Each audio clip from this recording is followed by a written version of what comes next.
నమస్తే, welcome to our channel. నేను మీరామ్.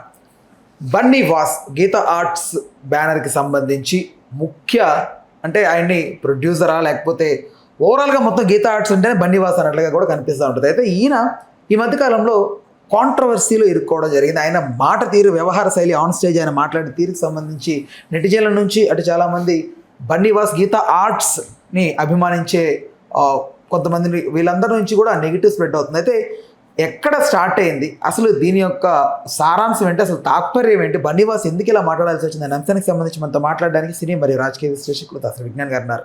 నమస్తే అన్న. నమస్తే. సో ఎందుకు మాట్లాడారు అంటారు? ఏం మాట్లాడారు? వెంట్రుక కూడా పీకలేరు, నేను సంస్కారవంతుడు కాబట్టి వెంట్రుక ఇది చూపెట్టాను, ఇంకోటి కూడా చూపెట్టగలను అని చెప్పి అన్నారు.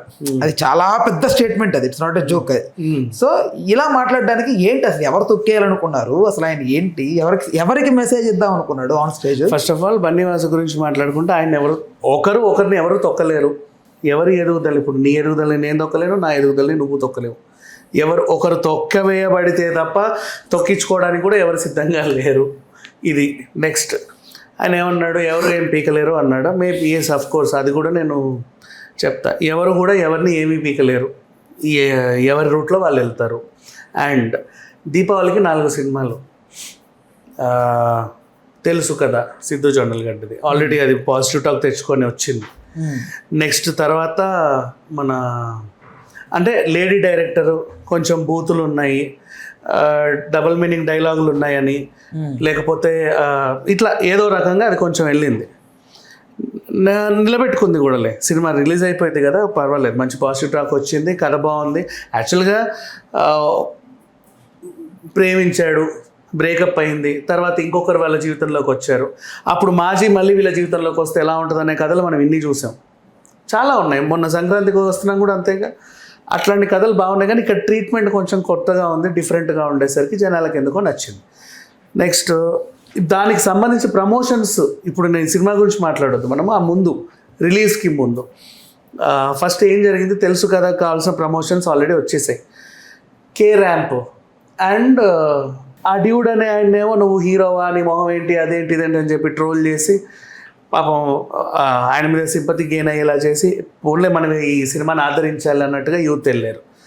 నెక్స్ట్ అలాగే కిరణ్ అబ్బవరం పక్క రాష్ట్రం అదే టాపిక్ మీద మళ్ళీ పక్క రాష్ట్రం హీరోలను గౌరవించండి అయ్యా అని ఆయన చెప్పడం, అట్లా పాప ఆయన మీద కూడా కొంచెం ఇది వచ్చింది. వీళ్ళ ఫ్యాన్స్ ఆ సినిమాని, వాళ్ళ ఫ్యాన్స్ ఈ సినిమాని కూడా చూసుకున్నారు.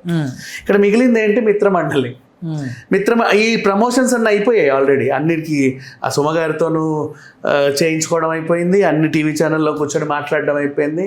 ఇంచుమించు ఇంకా రేపు ఎల్లుండి రిలీజ్ మీద అందరూ అలా ఉన్నారనమాట, ఎప్పుడు వస్తే చూద్దామా అని. మిత్రమండలికి ఆ స్కోప్ లేదు ఇంకా అప్పటికి.